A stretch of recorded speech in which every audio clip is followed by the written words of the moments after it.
Página en Blanco es el nombre de este programa del canal Radio Huellas de Pedro Buda II. Soy Walter Rotella y este episodio va durante el sábado 13 de junio de 2020 desde Montevideo, Uruguay. El canal Radio Huellas de Pedro Buda II está en iVoox. Bienvenidos al programa. Hoy tenemos una larga entrevista con el escritor Roberto Massi y por eso no nos detendremos mucho en la primera parte del programa, porque quiero invitarles a compartir la segunda parte del episodio. Pero todo tiene un comienzo y en esta introducción quiero contarles algunas cosas más sobre las formas que los escritores compartimos nuestras producciones literarias. En esto de compartir me sumo a las expresiones de la escritora mexicana Diana Pinedo, quien en su taller invita a revelar los escritos, a no tener miedo y pregunta al escritor que se inicia, ¿para quién escribes? Y lo invita a compartir su material, por muchas razones. Pero hay una interesante, que es la de que el ser humano es la criatura que tiene este medio para expresarse. Entonces, ¿por qué no hacerlo? ¿Por qué no mostrar a los otros tus escritos? Días atrás, en una entrevista con un escritor uruguayo, quien saldrá en un próximo episodio de Página en Blanco, me decía que no llegaba a darse cuenta de la dimensión de lo que estaba haciendo. Hasta que alguien que leyó un poema suyo le planteó que eso que él escribía le llegaba, le emocionaba, le permitía encontrar la expresión justa a lo que él o ella necesitaba decir, y lo encontró en esa poesía que él escribió. Entonces, poco a poco, este escritor se percató de que a aquella voz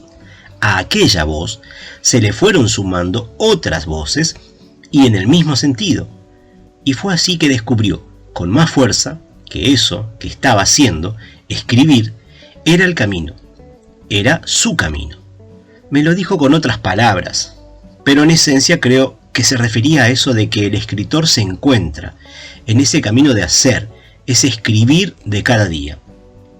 Y compartirlo es una manera de permitirle al otro, al lector, al escucha, a escribir con quien dio el primer paso.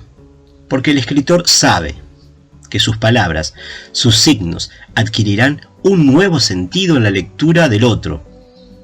Y no cambia, sino que crece, se multiplica, lo que dio inicio en ese punto entre la tinta y el papel, entre la yema de los dedos y el teclado.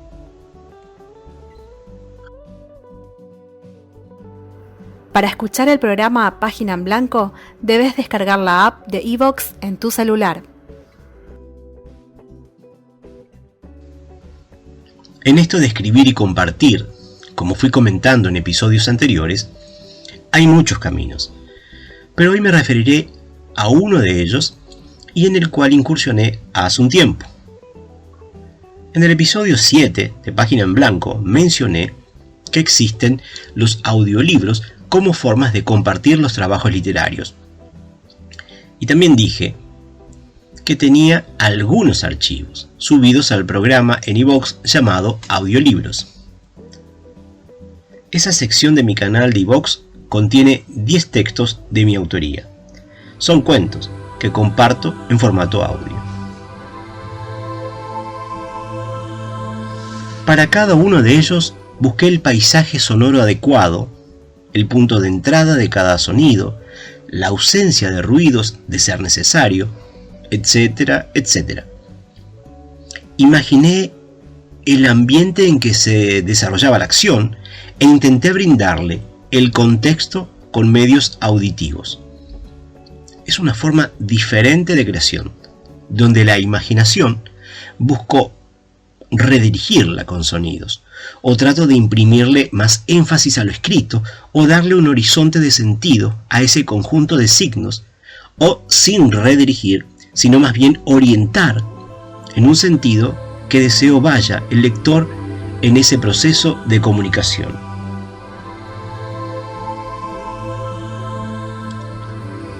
Escuchar un cuento no es lo mismo que leerlo. Tuve la oportunidad de escuchar, en distintos momentos de mi vida, relatos o cuentos.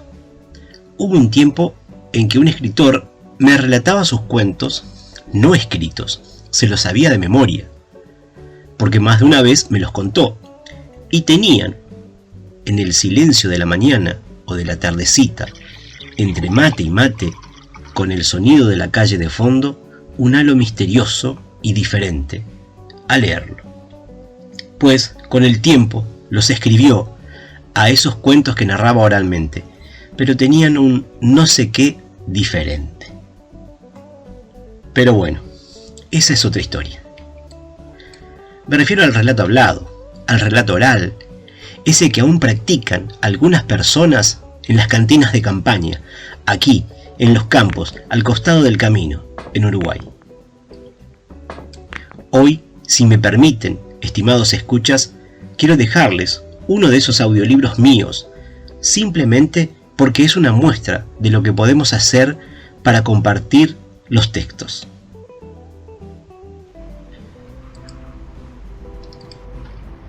Almas danzantes en las cumbres bolivianas.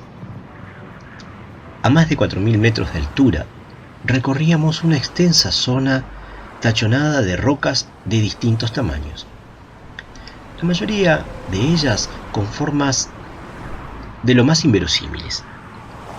Nos proponía nuestro guía José encontrarle formas a dichas rocas, enormes, y nuestra imaginación volaba. Entre salto y salto de la camioneta 4x4, esparcidas por doquier afloraban formas similares a camellos, a rostros humanos, a sapos, a salamandras y quién sabe a qué más. Entre vuelta y vuelta quedábamos por caminos que realmente se hacían al andar. Sí, en ese contexto sí se debe tomar literal lo de hacer camino al andar, pues no existe ruta trazada, no hay señalización fácilmente entendible. Solo unas rocas apiladas, con disposiciones particulares, hacen de señalamiento en medio de la extensa zona surcada por miles de huellas. Las ruedas de las 4x4 se hunden en las arenas gruesas y van dejando surcos por doquier. En la medida de lo posible íbamos registrando con nuestras cámaras los hermosos paisajes áridos que se veían a un lado y a otro de la camioneta. No puedo decir camino, pues toda la superficie estaba marcada por surcos, pero cruzábamos de uno a otro y luego seguíamos, simplemente andando. Si bien el terreno era increíble, a medida que pasaba el tiempo noté que las escasas nubes también tenían formas posibles de equiparar con otras conocidas. Pero coincidían, o es que solo yo lo notaba. No comenté, sin embargo, empecé a registrarlas más seguido con mi cámara. Eran hermosas formas, pero algo extraño noté. No supe entonces, y no sé ahora tampoco, en qué consiste esta rareza. Sin embargo, es claro, al menos para mí, que dichas nubes aparentaban danzar en esa zona de Bolivia, en estos días que pasé por Uyuni. Antes del viaje investigué un poco y hay relatos de personas que pueden tomarse por serias que cuentan sobre la presencia de seres extraterrestres en las inmediaciones. Ellos, estos youtubers, mencionan en sus audiovisuales que sus seres más ancianos relatan la visión de estos seres y naves. Comentan que ellos, los youtubers, no vieron aún alguna máquina volante. Sin embargo, han realizado hallazgos interesantes de artefactos antiguos y modernos, extraños unos y otros, no comparables con lo conocido en nuestras civilizaciones. Lo cierto es que algunas de esas formaciones de nubes se repitieron a lo largo de nuestra travesía. Yo los registré con la cámara de fotos y con el celular. Visualizando luego, en la tranquilidad de la noche, noté que se repetían esas formas, como que danzaban. De los videos logré tomar imágenes fijas y comparé con otros registros de distintos momentos. Y sí, se repetían. Consulté con Pedro y su hija, que al principio no creyeron, pero al ver que las formas se repetían, cambiaron de opinión. Y aunque no expresaron que era extraño, sí callaron y se miraron sorprendidos. Luego optaron por seguir sin buscarle una explicación. El cansancio era importante, el sueño podía más y al día siguiente sería otra jornada de mucha actividad, iniciando sobre las 4:30 de la mañana, nuevamente. Habiendo pasado varios días de aquellos registros, vuelvo a mirar las fotografías, los videos. Sin el cansancio encima, me resulta más fácil entender que dichas formas no son casuales.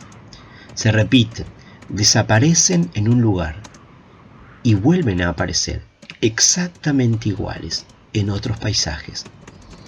Por un lado, tiendo a pensar en que alguien podría estar tomándome el pelo. Por otro lado, pienso que en estas tierras, hoy visitada por cientos de turistas, eso fue la tierra de aborígenes que nos miran pasar con gesto complaciente, pero no del todo. La amabilidad se expresa en 1000 maneras en el contacto directo, pero más allá hay un dejo de desconfianza que se percibe muy sutilmente. Ellos, los habitantes de estas tierras, creen en la Pachamama, en sus fuerzas naturales, en su ser creador, en su fuerza. ¿Quién de nosotros se atreve a contestarles cuando los propios evangelizadores tuvieron que realizar una suerte de empalme con su cultura para no perder en su intento de colonizar, cambiar sus costumbres, en su labor de domesticar a la población a fin de cumplir con los requisitos de la corona? Pueden verse huellas de ello en los templos, en los trabajos de bajorrelieve que adornan dichos templos. No puedo probar que esas nubes estén danzando, pero me atrevo a pensar que no son formas casuales y danzan, no me cabe duda. Se repiten, se contornean y creo, no estoy seguro, nos vigilaron en nuestro recorrido por esas áridas tierras tan llenas de rocas, transitadas por llamas y vicuñas. Hay cosas que probablemente tienen una explicación, aunque no seamos nosotros quienes hallen esas respuestas a nuestras propias preguntas. ¿Serán esas nubes almas danzantes? Pedro Buda.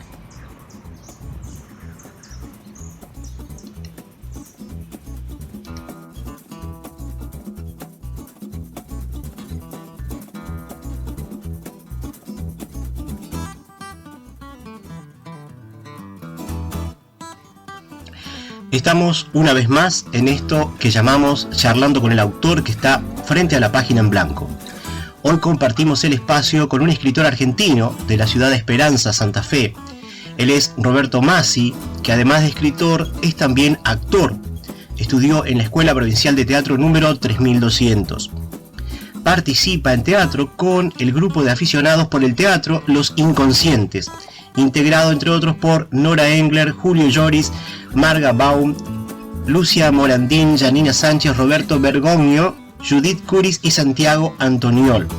En septiembre de 2019 presentaron la comedia Hay que salvar a papá en Salón de Actos del Colegio San José de la ciudad de Esperanza, Santa Fe, donde nació y sigue viviendo actualmente. Como escritor podemos leer sus textos en el sitio Tus Relatos. Firman bajo el seudónimo de Roluma. Allí es muy leído y comentado en casi todos sus textos publicados, lo que lleva a sus creaciones y a él como autor a estar regularmente en los mejores puestos de los rankings de Tus Relatos. también publica en Café de Escritores. Algunos de sus títulos muy llamativos son Chicos de la calle, Esperar, Paraísos en la tierra, Recuerdos mortales, Amar la trama, El actor y su obra perfecta. Bienvenido a Página en Blanco, Roberto. Bueno, muchísimas gracias, Walter. Buenas tardes para vos y toda tu audiencia. Muchísimas gracias por participar del programa. Me gustaría, entre otras cosas, preguntarte ¿qué pasa cuando estás frente a la página en blanco? ¿Qué pasa cuando estoy en la página en blanco? Mirá, yo soy un escritor que tiene su propio ver, digamos, y hacer. Uh-huh. Hay millones de formas, de hecho uno puede buscar en internet, hoy hay una herramienta donde se pueden ver un montón de cosas. Yo soy una persona que está interesada hoy por hoy no en escribir una novela, sino en escribir pequeñas cosas que están atadas a...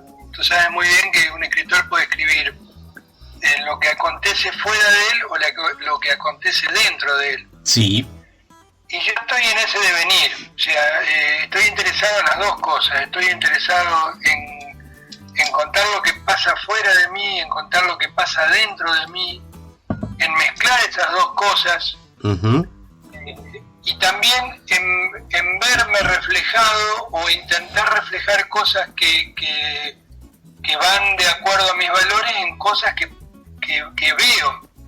Por eso utilizo mucho las fotografías. Ajá. Por eso utilizo mucho mis experiencias de vida para encontrar cosas o personajes que me ayuden al momento de sentarme ante una hoja en blanco. Sí. Voy a mi note del teléfono y empiezo a ver pequeños tips. Ajá. Que yo voy proponiéndome como para que en algún momento donde empiezo a hacer mi ejercicio de escritura tenerlos en cuenta porque me han llamado la atención. Claro. Porque parecieron realmente muy interesantes, muy importantes para darle una entidad en la hoja. Ajá. Tú eres actor, además de escritor, y entonces me gustaría preguntarte cuál es o cómo es la relación del escritor con el actor al momento de la escritura, es decir, ¿influye uno sobre el otro, tanto del escritor sobre el actor o al revés? Y sí, influye porque lógicamente que el actor es mover el cuerpo, ¿no es cierto? Ajá. Pero en ese mover el cuerpo, uno cuando hace un personaje tiene que buscar una propia voz del personaje, y la propia voz del personaje, sí, en realidad, como decía el amigo talentoso Stanislavski, lo sí, que se necesita hacer es una partitura, en realidad, de lo que uno va a actuar. Porque uno, si no, estaría haciendo una sobreactuación, estaría haciendo nada más que una copia de lo que dice el texto en particular, sin poder ampliar más allá un montón de cosas que van sucediendo, que no solamente es lo que está escrito, sino las emociones y las cosas que van pasando que no están escritas, sí, y que van provocando de acuerdo a las palabras que uno va pronunciando o que le hace pronunciar el autor. Ajá. ¿Cómo nos atraviesa el cuerpo? ¿Qué nos dicen? ¿Qué le estoy diciendo? ¿Qué le estoy diciendo a mi público? Sí. Porque si no sería una repetición, sobre todo con la gran cantidad de ensayos que a veces suceden. Sí. Sería una repetición monótona, algo que uno ni siquiera está escuchando lo que dice el compañero que le está hablando y está diciendo, y entonces se pierde el ritmo, se pierde la cadencia, se pierde la pausa. Se hace como un texto que uno lo repite de memoria. ¿Quiere decir que hay una composición cada vez que se actúa? ¿Puede ser? ¿Lo puedo entender de esa manera? Stanislavski, en su libro de preparación del actor, dice de que lo que hay que hacer justamente es una partitura. Una partitura donde estén contempladas las cosas que nosotros... sería como un mapa. Sí. Claro, uno tiene que hacer un propio mapa, no solamente de los lugares donde va a caminar por el escenario, de dónde va a compartir, de dónde va a salir, de dónde va a entrar, sino también va haciendo un mapa y se trabaja mucho con las imágenes emocionales de lo que va proponiendo, lo que uno dice, lo que uno interpreta.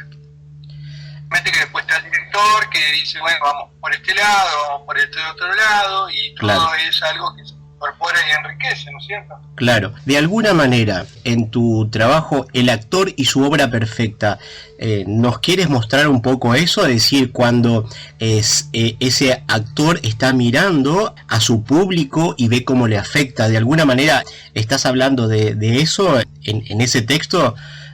Que es un trabajo que a mí me pareció entender un poco eso, mostrar eso, es decir, hay por un lado, el actor, ¿no?, actúa e impresiona al otro, pero ahí hay una mirada del actor que está interpretando y que está viendo a su público cómo reacciona, ¿puede ser? ¿Entendí bien?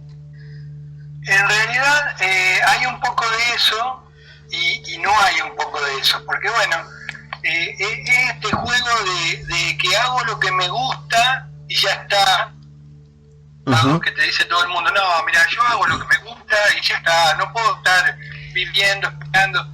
Y por otro lado está la necesidad de la mirada del otro, Ajá. que tanto necesitamos de bebé para poder subsistir, ¿no? Porque claro. Hay muchas experiencias, tú las conocerás, donde sin la mirada del otro, sin la atención del otro, hay gente que ha entrado en depresiones profundas. Claro. Por otro lado, también está el juego. Yo, por ejemplo, te soy sincero, como actor, tengo compañeros que sí, yo no tengo la capacidad de poder ver cosas en el público. Ajá. No tengo desarrollada esa capacidad y ni siquiera, te soy muy franco, sé si me interesa. Ajá, bien, bien. Estoy más involucrado en que mi producto sea de la mejor calidad que yo puedo lograr. Seguramente otras personas podrán lograr otra calidad a lo mejor superior, claro, al menos de la que yo puedo lograr. Claro. Y de la interrelación que yo puedo lograr con mis compañeros para que ese producto sea lo más verosímil que puede llegar al público. Claro. Pero sí estoy muy interesado en el mensaje, que es un poco lo que se escribe ahí cuando dice el actor se juzga con su mente, y él se engañaba pensando que no había llegado el mensaje, pero después, analizando con el corazón, se dio cuenta de que ese mensaje había sido entregado. Claro. Y eso está bueno, poder hacer un trabajo y que el mensaje, sí, a través de un trabajo pulcro, de un trabajo cuidado, llegue a la gente. Lógicamente después cada uno le dará su impronta, lo entenderá a su manera, a sus valores, a su formación, pero al menos que sea entregado. El canal Radio Huellas de Pedro Buda 2 está en iVoox. Y al momento de escribir esa formación como actor, ¿a ti te sirve para la creación de los personajes? O a la inversa, tu formación como escritor, al momento de estar armando un personaje sobre el escenario, ¿te sirven esa doble formación, ese conocimiento que tenés? ¿O son independientes y caminan por senderos diferentes? Yo creo que todo sirve. Porque yo creo que nosotros somos personas que tomamos... Yo particularmente soy una persona muy ecléctica, me gusta tomar todo lo que puedo, todos los elementos que puedo, y creo que todos en general somos algo indivisible, que todas las cosas que tenemos dentro nos sirven. A mí me sirve mucho para poder expresarme de una manera más rica. Sí. Que posiblemente después el director muchas veces la recorta, pero viste ese tema de la escritura del iceberg, que vos podés ser concreto o podés explayarte mucho. Sí. Cuando sos concreto, sos tosco, es decir, las cosas son, digo esto así, pum, ya está, esto es lo mío. Claro. Pero cuando vos te podés explayar y cuando vos podés agregarle lo que pensás y lo que fundamentalmente mucho más que lo que pensás, es más valedero anexarle la parte emotiva de tus sentimientos, que te mueve a hacer eso o por qué tal cosa, es interesante porque ayuda mucho a formar el personaje. Claro. Hay gente que es más intuitiva, sí, y lo logra desde el punto de vista del movimiento del cuerpo. Hay gente que estudia muchos años y personas que en un mover del cuerpo trasundan mucho más que gente diciendo. Claro, claro. Entiendo que te gusta mucho leer y que tienes un gran cariño por una biblioteca pública de allí de Esperanza, ¿puede ser? ¿Cuánto incide en el escritor todo aquello que lee, o es más lo que ves y sientes lo que te lleva a escribir? Yo tengo algunas teorías particulares al respecto, que no estoy hablando de ni propia innovadora ni Sí. que sea exclusiva, pero tengo una teoría que persigo, Sí, que va más allá de la frase hecha, ¿viste? Hay gente que dice somos lo que comemos, otro dice somos lo que leemos. sí, Yo creo que somos la resultante de todas las cosas que podemos incorporar y que nos ayudan a formatear en nosotros qué es lo que queremos ser y qué es lo que no queremos ser. ah, claro, Y plantear eso desde un punto de vista ético, sí, a mí realmente me toca mucho en mi fibra más íntima, porque estoy preocupado sí, por ser ujú, y fundamentalmente por dejar plasmado algo que pueda servir para los demás. No me quiero encerrar en un egoísmo donde únicamente lo mío sirve y bla bla bla, todo lo que conocemos que Claro. termina siendo nocivo para uno y para todos. y para todos, sí, claro, claro, Lo de la biblioteca es algo hermoso, porque es una biblioteca de una de una familia que a 50 metros de la Plaza Esperanza, en pleno centro, en un edificio que era familiar, ajá, es una biblioteca que realmente tiene una presencia, un porte de una biblioteca de las grandes capitales, tiene muchísimo volumen, está muy bien cuidado. ajá, Y yo soy un asiduo lector y saco de a 3 y de a 4 libros. A veces las chicas se ríen y me dicen, ¿por qué? Bueno, porque yo voy escribiendo, voy tomando notas, por ahí el libro no me está dando lo que yo necesito, voy a otro, después vuelvo, claro, y claro, voy leyendo, voy sacando, voy extrayendo, y yo soy muy amigo, lo que te decía de esta teoría también, de que si todos pensamos que todo ya está escrito, sí, nadie escribiría. Y yo creo que no todo está escrito, y cosas que se escribieron ayer o hace 100 años o hace 500 o más, sí, pueden tener otra mirada, pueden tener lo que nosotros le aportamos. Hay un escrito, creo que yo hice, de un ensayo, sí, donde se dice, no se trata de ser original, sino se trata de expresar lo que uno piensa, lo que uno siente, inclusive hasta también de ir en contra de lo que se afirma allí. claro, El otro día escribí algo sobre algo que había dicho el Negro Dolina en Flores Robadas en los Jardines de Quilmes, sí, y a mí me posibilitaba toda una imagen distinta a la del autor. ajá, Bueno, no tengo por qué no decirla, entonces puedo reescribir una idea, sí, por más que la haya presentado otra persona. Seguramente esa persona también tomó, por este tema de las intertextualidades, sí, vamos tomando cosas de otro, este toma de León Ulrich, el otro toma, y vamos presentándola de distinta manera, sin caer en el plagio, porque no lo es, claro, simplemente desnudar algunas cosas, y las estamos diciendo desde otro lugar, desde otro tiempo. ¿y no es eso acaso, no está allí la originalidad? Es decir, la mirada de cada uno es diferente, es decir, cada uno de nosotros tiene una cosmovisión de acuerdo a donde se para, de acuerdo a lo que le pasa, lo que tú decías, todo lo que nos pasa, todo lo que asimilamos nos va formando.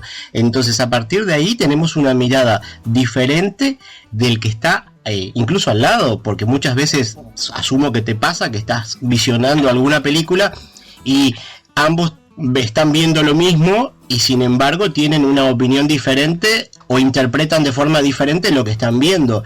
Ahí me parece que quizás está la originalidad, es decir, la mirada de cada uno, aunque el tema sea el mismo. Porque en definitiva, es decir, las cosas que le pasan al ser humano son más o menos las mismas y más allá de la ficción que uno puede crear, siempre creo que la ficción tiene alguna relación, algún contacto con la realidad. Lo que tiene es una mirada diferente, me parece a mí. Sí, partiendo del punto de vista que somos seres únicos y irrepetibles, tal cual.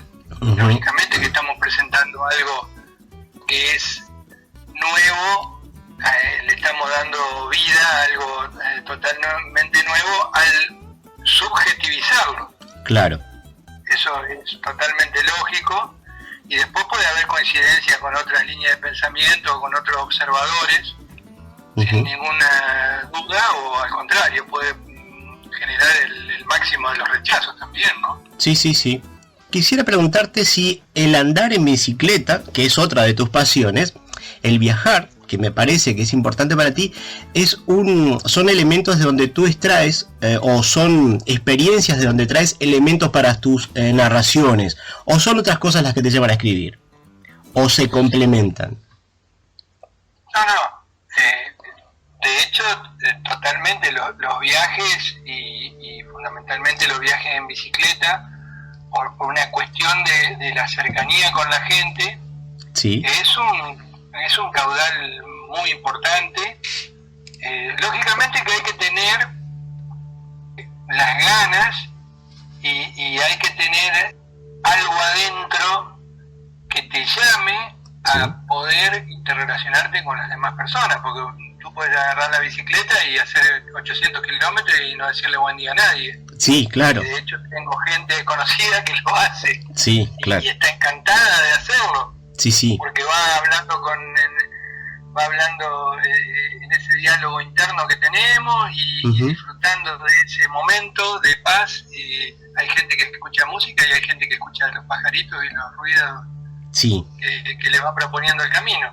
Claro. Lo mío es ir interrelacionándome con la gente, ir conociendo, ir preguntando, ir metiéndome en la vida cotidiana, es ir reporteando a la gente que me interesa, reporteando esto como un trabajo, sino preguntando, claro, y recabando la información que me sirve de cada cultura, de cada lugar que he ido, que realmente han sido muchísimos, gracias a Dios. Y entonces eso enriquece, cómo comen, qué comen, por qué, cuál es la bebida, cómo la fabrican, claro.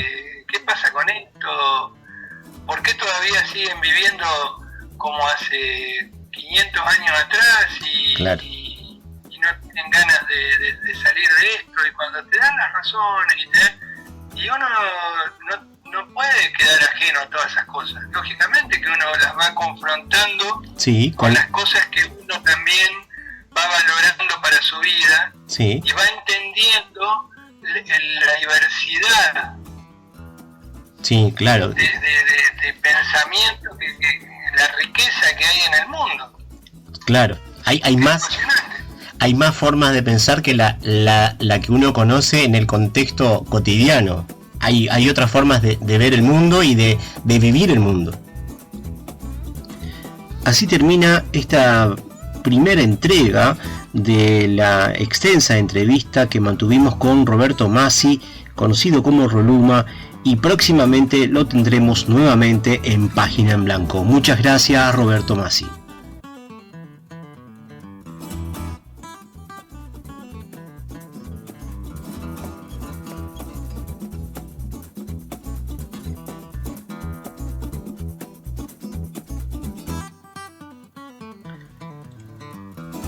Así llegamos, amigos, al final del episodio de hoy, pero los invito para el sábado 20 de junio a un nuevo encuentro con Página en Blanco.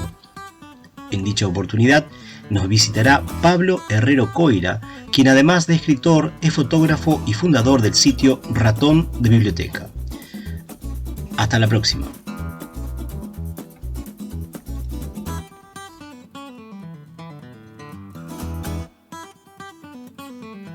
Los temas musicales de cortina y fondo son This is a Jazz Space de Midnight North y Run One Down de Dan Lebowitz. Esto fue Página en Blanco, programa de radio Huellas de Pedro Buda II desde Montevideo, Uruguay.